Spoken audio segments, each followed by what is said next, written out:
I come to Berlin as so many of my countrymen have come before. Although tonight I speak to you not as a candidate for president, but as a citizen. A proud citizen of the United States and a fellow citizen of the world.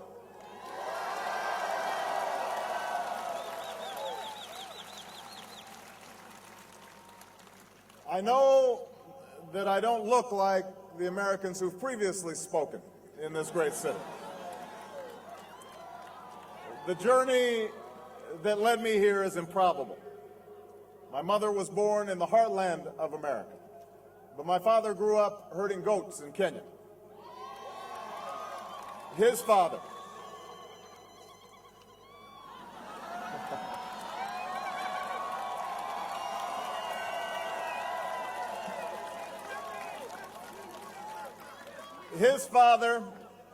my grandfather, was a cook, a domestic servant to the British. At the height of the Cold War, my father decided, like so many others in the forgotten corners of the world, that his yearning, his dream, required the freedom and opportunity promised by the West. And so he wrote letter after letter to universities all across America until somebody, somewhere, answered his prayer for a better life. That is why I am here. And you are here because you too know that yearning. This city, of all cities, knows the dream of freedom.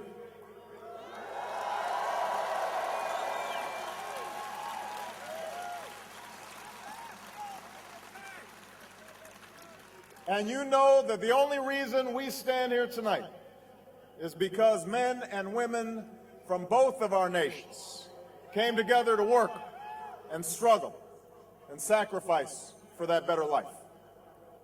Ours is a partnership that truly began 60 years ago this summer, on the day when the first American plane touched down at Tempelhof. On that day, much of this continent still lay in ruin. The rubble of this city had yet to be built into a wall. The Soviet shadow had swept across Eastern Europe, while in the West, America, Britain, and France took their stock of their losses and pondered how the world might be remade. This is where the two sides met.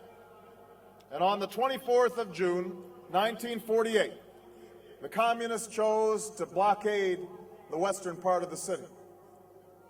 They cut off food and supplies to more than 2 million Germans in an effort to extinguish the last flame of freedom in Berlin. The size of our forces was no match for the larger Soviet army. And yet retreat would have allowed communism to march across Europe. Where the last war had ended, another world war could have easily begun. And all that stood in the way was Berlin. And that's when the airlift began, when the largest and most unlikely rescue in the history brought food and hope to the people of this city. The odds were stacked against success. In the winter, a heavy fog filled the sky above, and many planes were forced to turn back without dropping off the needed supplies. The streets where we stand were filled with hungry families who had no comfort from the cold. But in the darkest hours, the people of Berlin kept the flame of hope burning. The people of Berlin refused to give up. And on one fall day, hundreds of thousands of Berliners came here to the Tiergarten and heard the city's mayor implore the world not to give up on freedom. There is only one possibility, he said, for us to stand together, united, until this battle is won. The people of Berlin have spoken. We have done our duty, he said, and we will keep on doing our duty. People of the world, now do your duty. People of the world, look at Berlin.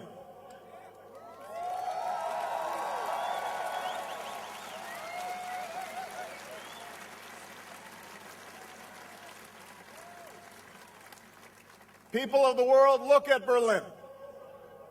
Look at Berlin, where Germans and Americans learned to work together and trust each other less than 3 years after facing each other on the field of battle. Look at Berlin, where the determination of a people met the generosity of the Marshall Plan and created a German miracle, where a victory over tyranny gave rise to NATO, the greatest alliance ever formed to defend our common security. Look at Berlin, where the bullet holes in the buildings and the somber stones and pillars near the Brandenburg Gate insist that we never forget our common humanity. People of the world, look at Berlin, where a wall came down, a continent came together, and history proved that there is no challenge too great for a world that stands as one.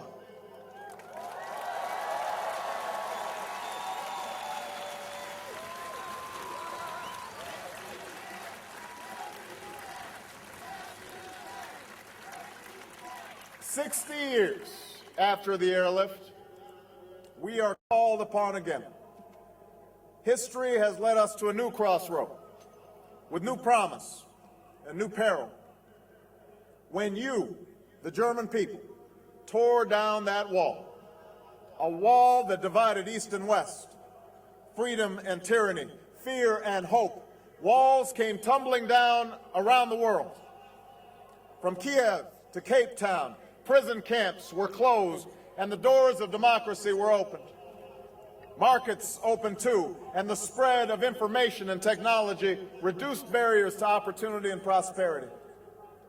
While the 20th century taught us that we share a common destiny, the 21st century has revealed a world more intertwined than at any time in human history. The fall of the Berlin Wall brought new hope. But that very closeness has given rise to new dangers, dangers that cannot be contained within the borders of a country or by the distance of an ocean. Think about it. The terrorists of September 11th plotted in Hamburg and trained in Kandahar and Karachi before killing thousands from all over the globe on American soil.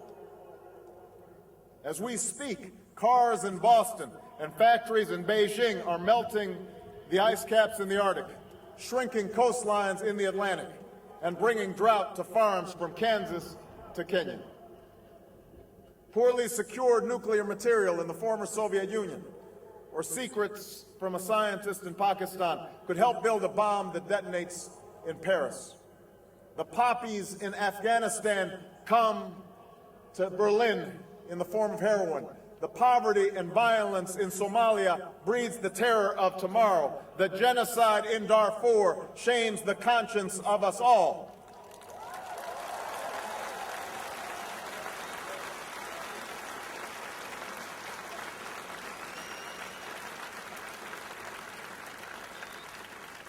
In this new world, such dangerous currents have swept along faster than our efforts to contain them. And that is why we cannot afford to be divided. No one nation, no matter how large or powerful, can defeat such challenges alone. None of us can deny these threats or escape responsibility in meeting them. Yet in the absence of Soviet tanks and a terrible wall, it has become easy to forget this truth. And if we're honest with each other, we know that sometimes, on both sides of the Atlantic, we have drifted apart and forgotten our shared destiny. In Europe, the view that America is part of what has gone wrong in our world, rather than a force to help us make it right, has become all too common. In America, there are voices that deride and deny the importance of Europe's role in our security and our future. Both views miss the truth that Europeans today are bearing new burdens and taking more responsibility in critical parts of the world, and that just as American bases built in the last century still help to defend the security of this continent, so does our country still sacrifice greatly for freedom around the globe.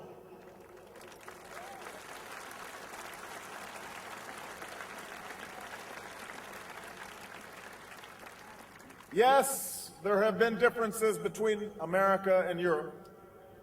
No doubt there will be differences in the future.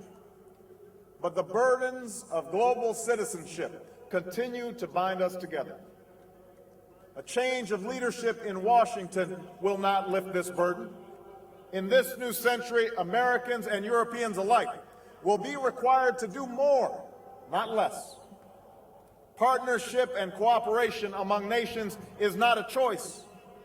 It is the only way, the one way, to protect our common security and advance our common humanity.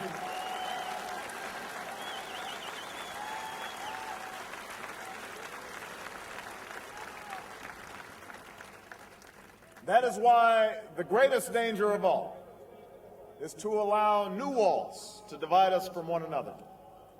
The walls between old allies on either side of the Atlantic cannot stand.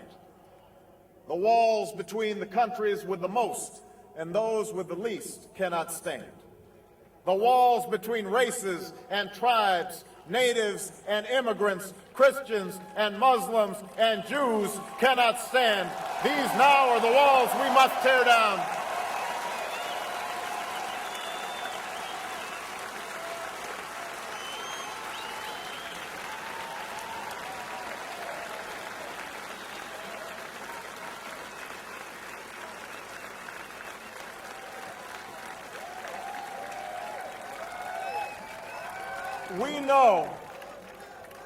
We know that these walls have fallen before.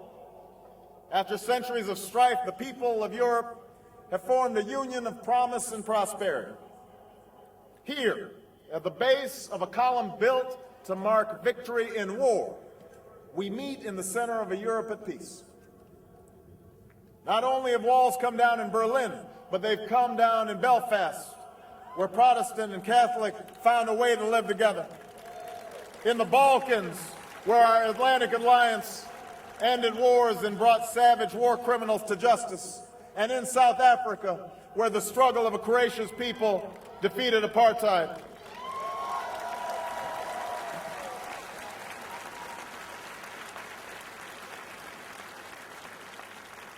So history reminds us that walls can be torn down, but the task is never easy.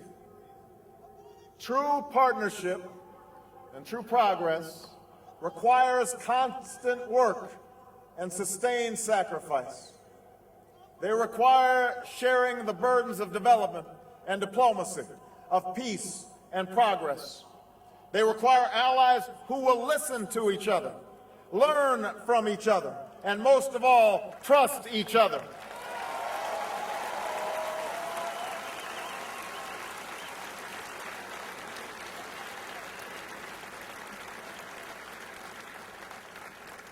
That is why America cannot turn inward. That is why Europe cannot turn inward. America has no better partner than Europe. Now is the time to build new bridges across the globe as strong as the one that binds us across the Atlantic. Now is the time to join together through constant cooperation and strong institutions and shared sacrifice and a global commitment to progress to meet the challenges of the 21st century. It was this spirit that led airlift planes to appear in the sky above our heads and people to assemble where we stand today. And this is the moment when our nations and all nations must summon that spirit anew. This is the moment when we must defeat terror and dry up the well of extremism that supports it. This threat is real, and we cannot shrink from our responsibility to combat it. If we could create NATO to face down the Soviet Union, we can join in a new and global partnership to dismantle the networks that have struck in Madrid and Amman, in London and Bali, in Washington and New York. if we could win a battle of ideas against the communists. We can stand with the vast majority of Muslims who reject the extremism that leads to hate instead of hope.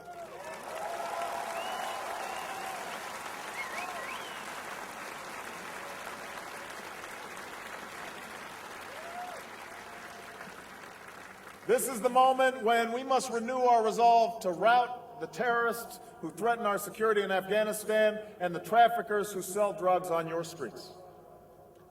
No one welcomes war. I recognize the enormous difficulties in Afghanistan. But my country and yours have a stake in seeing that NATO's first mission beyond Europe's borders is a success. For the people of Afghanistan and for our shared security, the work must be done. America can't do this alone. The Afghan people need our troops and your troops, our support and your support to defeat the Taliban and Al-Qaeda, to develop their economy, and to help them rebuild their nation. We have too much at stake to turn back now. This is the moment when we must renew the goal of a world without nuclear weapons.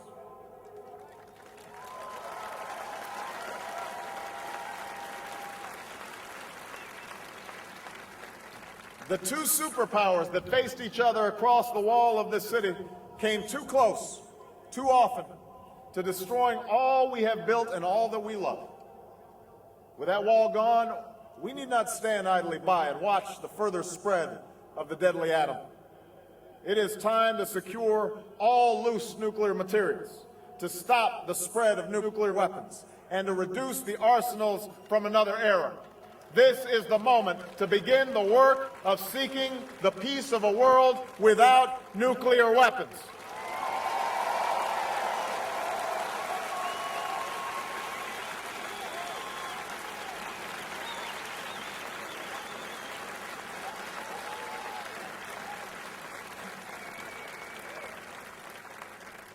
This is the moment when every nation in Europe must have the chance to choose its own tomorrow, free from the shadows of yesterday.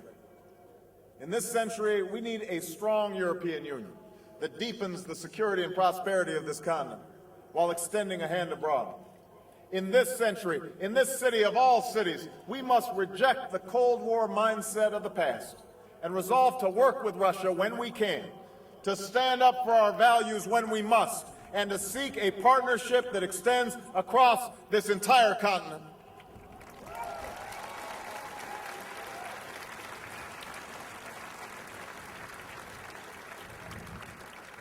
This is the moment when we must build on the wealth that open markets have created and share its benefits more equitably. Trade has been a cornerstone of our growth and global development, but we will not be able to sustain this growth if it favors the few and not the many.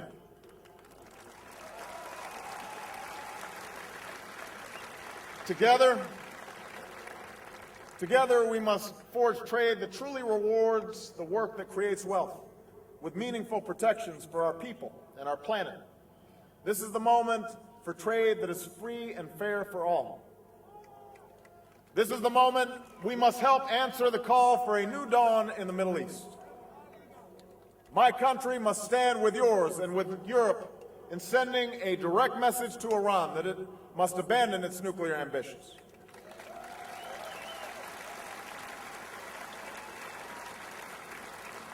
We must support the Lebanese who've marched and bled for democracy, and the Israelis and the Palestinians who seek a secure and lasting peace. And despite past differences, this is the moment when the world should support the millions of Iraqis who seek to rebuild their lives, even as we pass responsibility to the Iraqi government and finally bring this war to a close.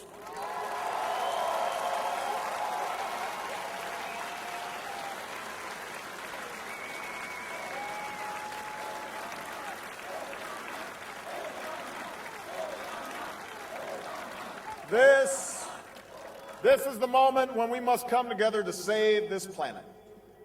Let us resolve that we will not leave our children to a world where the oceans rise and famine spreads, and terrible storms devastate our lands.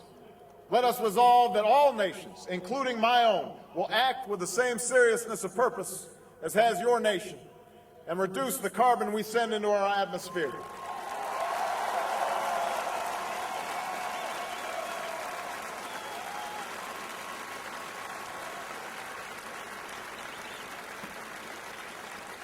This is the moment to give our children back their future. This is the moment to stand as one. And this is the moment when we must give hope to those left behind in a globalized world. We must remember that the Cold War born in this city was not a battle for land or treasure. 60 years ago, the planes that flew over Berlin did not drop bombs. Instead, they delivered food and coal and candy to grateful children. And in that show of solidarity, those pilots won more than a military victory. They won hearts and minds, love and loyalty and trust, not just from the people in this city, but from all those who heard the story of what they did here. Now the world will watch and remember what we do here, what we do with this moment. Will we extend our hand to the people in the forgotten corners of this world who yearn for lives marked by dignity and opportunity, by security and justice? Will we lift the child in Bangladesh from poverty and shelter the refugee in Chad and banish the scourge of AIDS in our time? Will we stand for the human rights of the dissident in Burma, the blogger in Iran, or the voter in Zimbabwe?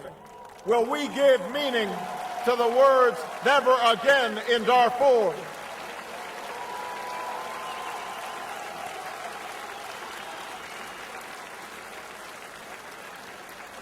Will we acknowledge that there is no more powerful example than the one each of our nations projects to the world? Will we reject torture and stand for the rule of law? Will we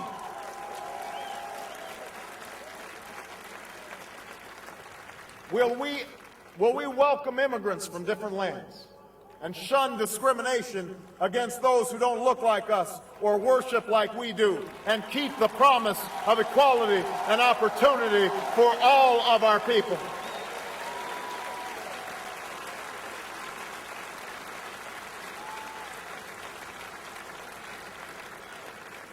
People of Berlin, people of the world, this is our moment. This is our time. I know my country has not perfected itself.